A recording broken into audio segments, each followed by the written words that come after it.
Hola amigos, aquí de nuevo con ustedes y después de las fiestas de Navidad y Año Nuevo, su amigo de los TICs, Juan Pablo Galán. Como bien saben, soy persona en condición de discapacidad, tengo síndrome de Tourette, trastorno obsesivo compulsivo asociado y daño cerebral por hipoxia neonatal. El programa anterior estábamos hablando del periodo de la colonia. Hoy vamos a hablar, esta semana vamos a hablar de dos eventos que cambiaron la historia de Colombia y nos empezaron a dar la libertad. El primero, la rebelión de los comuneros. Y el segundo, el grito de independencia, y hay una ñapa extra, el reinado del terror y la patria boba. ¿Qué pasa? ¿Cómo es la situación de Colombia o de la Nueva Granada, mejor dicho, en esa época? El gobierno español empieza con algo que se llama el reformismo borbónico. Es decir, empiezan a hacer reformas para modernizar la monarquía, para que la gente no se sienta mal, pero en Colombia las cosas no son así. En Colombia, en la Nueva Granada, mejor dicho, resulta que empiezan a elevar mucho los impuestos para enriquecer las arcas de la corona española. Y resulta que hay un grupo de gente que se opone abiertamente a que los impuestos sean elevados. Eso genera malestar porque ahora le ponen impuestos a todo, al tabaco, al maíz, a la carne, a todo. Hágase de cuenta como una reforma tributaria, pero a una escala mucho más estrambótica y astronómica. Y ese descontento de la gente, el descontento es general, suscita que un grupo de personas liderados por Manuela Beltrán, Juan Francisco Bermeo y José Antonio Galán lideren un levantamiento armado llamado la Rebelión de los Comuneros en 1781. Vamos a hablar ahorita de cada uno de estos personajes. ¿Quiénes fueron estos personajes? Manuela Beltrán fue considerada una heroína del proceso preindependencia. Es una mujer que nace en Socorro, en el departamento de Santander.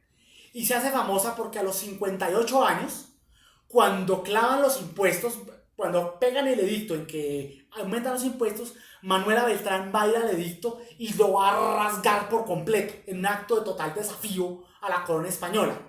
Y Manuela Beltrán grita la siguiente frase: ¡Viva el rey y muere el mal gobierno! Una frase que a mi modo sí es un poco contradictoria porque viva el rey quiere decir que el rey de España está de acuerdo con el rey de España, pero como la rebelión de la preindependencia, pues obviamente no me parece que tenga tanta coherencia. Pero lo cierto es que Manuela Beltrán es la que lidera la rebelión de los comuneros junto con Juan Francisco Bermeo, que también era otro de los líderes, también un criollo. Como decíamos, los criollos son los hijos de españoles nacidos en América, y José Antonio Galán. Son los tres personajes que lideran la rebelión de los comuneros, donde llegan a reunir un ejército de 10.000 hombres, donde se enfrentan a tiros con las tropas españolas, en la cual hay derramamiento de sangre como en todas las guerras, pero no es exactamente una guerra sino una rebelión, que intentan ser aplastados, pero los comuneros cada vez reúnen más y más gente en los pueblos adjuntos de lo que es el departamento de Santander, hasta que deciden negociar con la corona española. Negocian con la corona y llegan a un punto llamado las capitulaciones de Zipaquirá. ¿Por qué se llaman así? Porque fueron firmadas en la ciudad de Zipaquirá, hoy en día departamento de Cundinamarca. Estas capitulaciones hacen que la mayoría de levantados en armas, de alzados en armas, dejen las armas, pero José Antonio Galán y Juan Francisco Bermeo no quieren soltar las armas porque sienten que el acuerdo no es suficiente. A esto los va a traicionar la corona española porque Juan de Sámano, Antonio Caballero y Góngora, que era el arzobispo y virrey de esa época, los van a coger presos y los van a mandar fusilar. O sea, los fusilan y seguramente y ahí termina el periodo de los comuneros. De Manuela Beltrán no sabemos qué pasó. Unos dicen que se exilió, otros que la fusilaron, pero su destino final no está claro, ni aún hoy día está claro cómo murió Manuela Beltrán. Con todo esto, la rebelión de los comuneros se sembró una semilla de la independencia de lo que hoy conocemos como Colombia. Claramente, en todo este periodo hubo reuniones secretas haciendo complots para ver cómo podían hacer más revuelta para declarar la independencia de la Nueva Granada. Que esta se daría, si la rebelión de los comuneros en 1781 se daría casi 30 años después. El día 20 de julio de 1810, en una reunión donde Antonio Villavicencio y sus amigos iban a discutir los temas de la política de ese momento, con un suceso que se conocerá como el Florero de Llorente. Vamos a explicar de qué se trata. El florero de Llorente era un florero muy fino de porcelana, acuñado en oro, con dibujos muy bonitos de flores, de flor de lis y todos los dibujos que uno quiera, que Villavicencio quiso pedir prestado al español José González Llorente, que era el dueño de la tienda, donde hoy se ubica el Museo de la Independencia, o sea, al lado de la Catedral Primada y al lado de la más famosa tamalería de Bogotá, la Puerta Falsa. Villavicencio va a pedir el florero, pero Llorente se niega a prestar el florero. Entonces, Villavicencio se pone berraco, se emberraca y empieza a retar a Llorente a puños. Ambos empiezan a cogerse a puños afuera de la tienda. Se dan de una forma impresionante con ojos negros y todo. La gente que está ahí se le une a Villavicencio y empiezan a intentar linchar a Llorente. Llorente trata de huir. La gente lo persigue por la Plaza de Bolívar. Uy, una cosa verdaderamente impresionante. Una gresca, un bonche tenaz.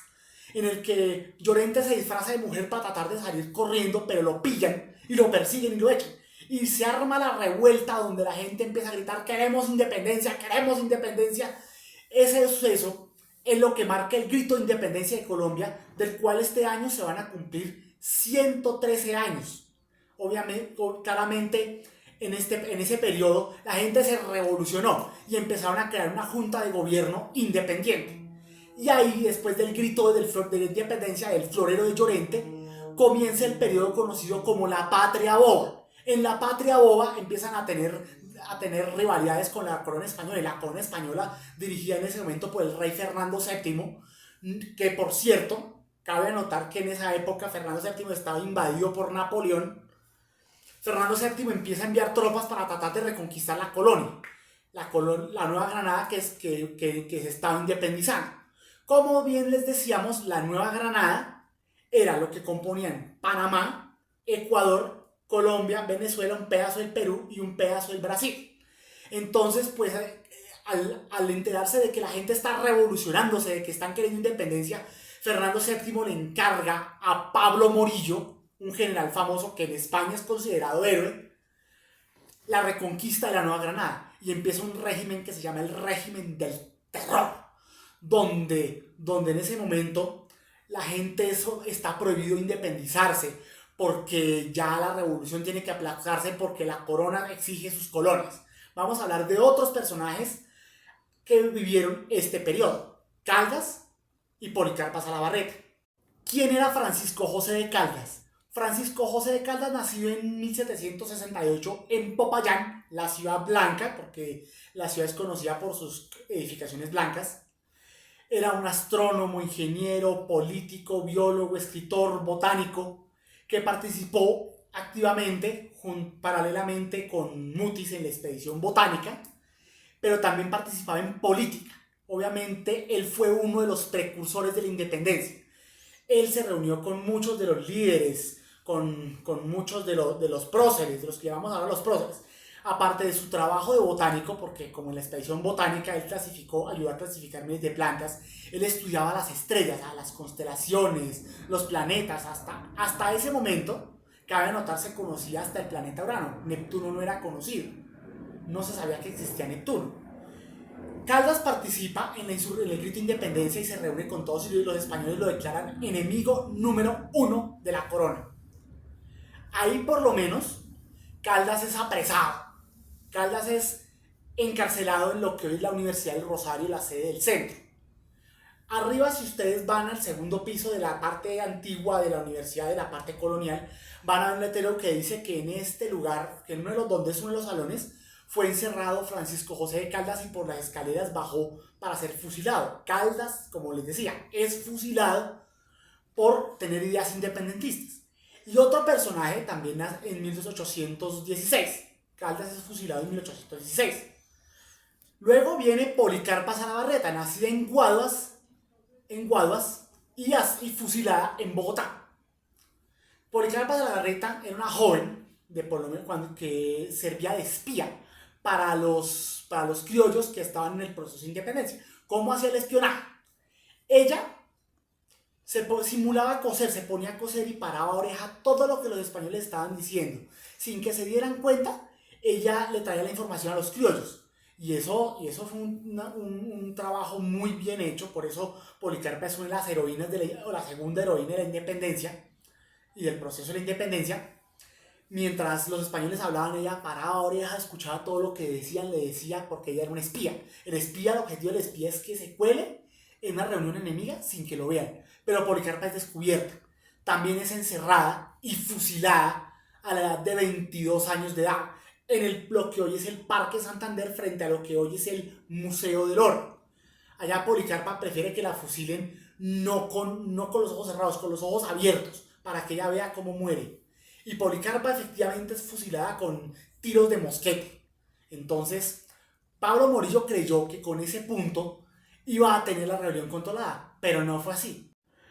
Pablo Morillo, el general español conocido como el pacificador, cuando reconquista la Nueva Granada, obviamente impone un régimen de terror terrible, terrible, terrible, en el que no se puede pensar distinto, porque el que piense distinto y el que tenga ideas independentistas es fusilado inmediatamente, torturado, maltratado, vilipendiado, todos los horrores que uno quiera. Nosotros aquí en Colombia sabemos que Pablo Morillo no fue ningún pacificador, sino un matón de esos de primera categoría, peor que un matón de colegio. Sin embargo, Pablo Morillo es considerado un héroe en España por haber intentado pacificar las revueltas de las colonias americanas. Pero esto se le saldría de las manos a Morillo y a todos, porque después, cuando ocurre la campaña libertadora, pues todas las regiones se independizan, pero de ese tema vamos a hablar más adelante.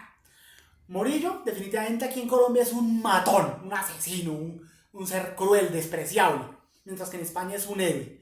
Pero de todas formas, el periodo solo dura 3 años, de 1816 a 1819, cuando concluye con la batalla de Boyacá, de la cual vamos a hablar más adelante.